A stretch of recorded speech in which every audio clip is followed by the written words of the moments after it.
Right cadre వీడిపోవడమే కాదు కొండా ప్రధాన అనుచరుడైన నవీన్ రాజ్ పై కూడా కేసు నమోదైంది. 25వ డివిజన్ కాంగ్రెస్ ప్రెసిడెంట్ సాజిద్ పై దాడి ఘటనలో కేసు నమోదు చేశారు. నవీన్ రాజ్ తీర్పుపై వాట్సాప్ గ్రూపులలో ఆడియోలు పెట్టినందుకు తనను కత్తితో బెదిరించి దాడి చేశారు అంటూ ఫిర్యాదు చేశాడు బాధితుడు సాజిద్.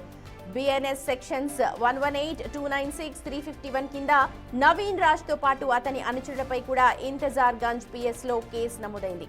గతంలో కూడా పలువురిని బెదిరించి వివాదాలకు కేర్ ఆఫ్ అడ్రస్ గా ఉన్నాడు నవీన్ రాజ్. ఈ ఆరోపణలు ఎదుర్కొంటూ ఉన్నాడు. ఇప్పుడు నవీన్ రాజ్ తీరుతో కీలక కాంగ్రెస్ నేతలు కొండా ఫ్యామిలీకి దూరంగా ఉంటున్నారు.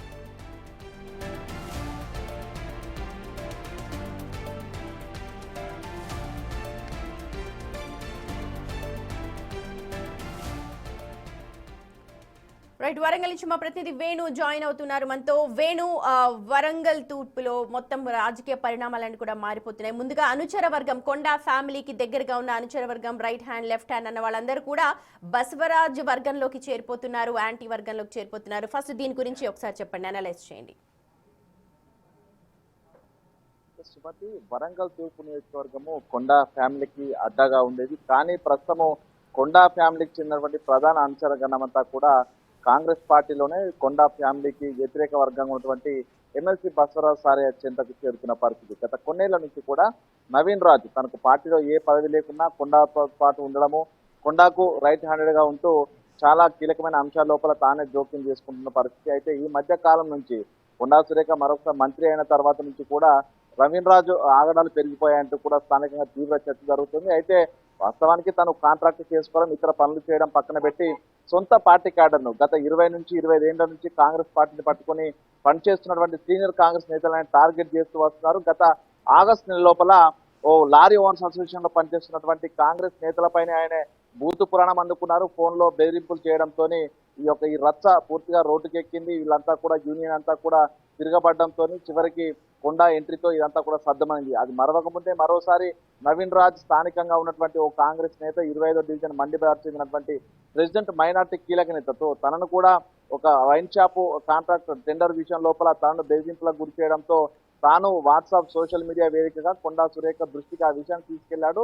ఈ క్రమంలో నవీన్ రాజ్ వ్యవహార తీరు సరిగా లేదు, సీనియర్ కాంగ్రెస్ నేతలందరినీ తాను బెదిరింపులకు గురి చేస్తున్నట్టు కూడా అందులో వ్యాఖ్యానించారు. అయితే ఈ వ్యాఖ్యలకు పూర్తి ఆగ్రహం తెచ్చుకున్నటువంటి నవీన్ రాజ్ తన అనుచరుల గణం ఎస్కే అఫ్జల్ తో ఈ యొక్క సాజిద్ను బయటికి తీసుకెళ్లి అక్కడ తనపై దాడి చేశారు.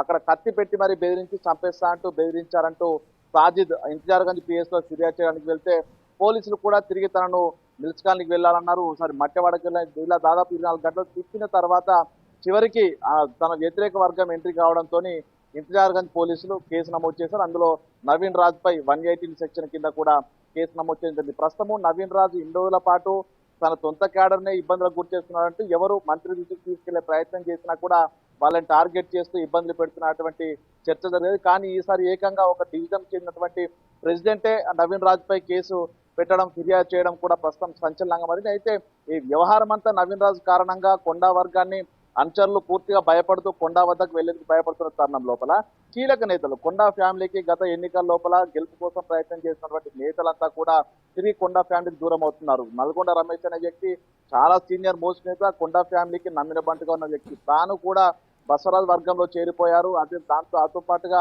అయితే వేణు, క్యాడర్ లో ఎలాంటి అయోమయం ఉంది? ఎందుకంటే మీరు అన్నట్టుగా కొండా ఫ్యామిలీకి క్లోజ్ ఉన్న వాళ్ళందరూ కూడా వదిలేసి వెళ్ళిపోతున్నారు. ఇంకోవైపు కేసులు నమోదవుతూ ఉన్నాయి ఇప్పుడు రాజ్ మీద కూడా. సో క్యాడర్ పరిస్థితి ఎలా ఉంది ప్రస్తుతం? ఎందుకంటే రాబోయే మున్సిపల్ ఎలక్షన్స్ కూడా ఉన్నాయి. మరో 6 నెలల లోపల గ్రేటర్ వరంగల్ కు మున్సిపల్ ఎలక్షన్స్ జరగబోతున్నాయి. ఈ తరుణం లోపల కీలక నేతలు కొండా వర్గాన్ని వీడుతుండడంతో క్యాడర్ అంతా కూడా ప్రస్తుతం మాజీ కార్పొరేటర్లు కానీ ప్రస్తుతం పనిచేస్తున్న కార్పొరేటర్లు కూడా వీళ్ళంతా తిరిగి ఏ పార్టీ ఏ ఒక్క గ్రూప్కి వెళ్ళాలనేటువంటి ఒక చర్చ జరుగుతుంది. దాదాపు 2 రోజుల క్రితం నుంచి కూడా వరంగల్ తూర్పుకు సంబంధించినటువంటి డివిజన్లో ఉన్నటువంటి కార్పొరేటర్లంతా కూడా రహస్యంగా సమావేశాలు అవుతున్నారు. కొండా దగ్గర ఉన్నటువంటి నేతలే ప్రస్తుతం సారయ్య వర్గంలోకి వస్తున్నారు కాబట్టి తామంతా అదును చూసి సారయ్య వర్గం లోపలికి వెళ్ళాలి. ఎందుకంటే టికెట్ల రేసులో చాలా మంది నేతలు ఉంటారు కాబట్టి సో అధిష్టానం వద్ద సారయ్య కొంత మంచి పేరుంది. అదేవిధంగా మాజీ డీసీసీ వరంగల్ చెందినటువంటి నేత ఎర్రబెల్లి స్వర్ణ కూడా సారయ్య వర్గంలోనే ఉంది. వరంగల్ సంబంధించినటువంటి నేతలంతా కూడా వరంగల్ వెస్ట్ కు సంబంధించిన ఎమ్మెల్యే వీళ్ళంతా కూడా ఒక బ్యాచ్ గా ఉన్నారు కాబట్టి సో ఈ నేతల ఒత్తిడి వల్ల అధిష్టానం నుంచి టికెట్లు వస్తాయి కాబట్టి కొండాని వీడితేనే తాము కూడా వచ్చే ఎన్నికల్లో పోటీ చేయడానికి అర్హులం అవుతాము, టికెట్ వస్తుంది, దాంతో పాటుగా ఏదైనా పనులు చేసుకుంటామంటూ కూడా భావిస్తున్న తరుణంలో దాదాపు రాష్ట్ర సమావేశాలు గత వారం నుంచి కొనసాగుతూ ఉన్నాయి. ఇది సందర్భంలోనే ప్రస్తుతం డిసిసి అధ్యక్షుడిగా ఎన్నికైనటువంటి అయూబ్ సైతం అదేవిధంగా బసవరాజ్ సారేతో పాటు కొన్ని కీలక కార్యక్రమంలో పాల్గొంటున్నారు. ఎర్రబెల్లి స్వర్ణ కూడా ముగ్గురు కలిసి ఒకటిగా ప్రస్తుతం కార్యక్రమాలు చేస్తున్న నేపథ్యం లోపల కొండాను వీడితేనే తమకు రాజకీయ భవిష్యత్తు ఉందంటూ కూడా మాజీ కార్పొరేటర్లు ప్రస్తుతం తాజా కార్పొరేటర్లు కూడా భావిస్తున్నారు. మరోవైపు శ్రేణులంతా కూడా కొండాతో వెళ్తే నవీన్ రాజుతో ఇబ్బందులు పడాల్సి వస్తుంది కాబట్టి బసవరాజ్ వర్గంలోకి వెళ్లాలంటూ కూడా రాష్ట్ర సమావేశం జరుగుతున్న నేపథ్యం లోపల పూర్తిగా కొండా నుంచి అటు శ్రేణులు, ద్వితీయ శ్రేణి నేతలు, ప్రధాన అనుచరులంతా కూడా వీడిపోయి కొండా వ్యతిరేకంగా ఉన్నటువంటి బసవరాజ్ సారే గూటికి చేరే అవకాశం ఉంది. నవీన్ రాజు ఆగడాలకు అడ్డుకట్ట వేస్తే దీనికి కొంత కాంప్రమైజ్ చేసే అవకాశం ఉంది. కానీ ప్రస్తుతము నవీన్ రాజు పక్కకు వెళ్తేనే తప్ప కొండా మురళి దగ్గర ఉన్నటువంటి వర్గం అంతా కూడా బయటికి వెళ్లకుండా ఉండే అవకాశం. మొత్తానికి ఏం చేయబోతున్నారు నెక్స్ట్ కొండా ఫ్యామిలీ అనేది కూడా చూడాల్సి ఉంది. Right Venu, thank you. మరి కొండా మురళి దీనిపైన ఎలా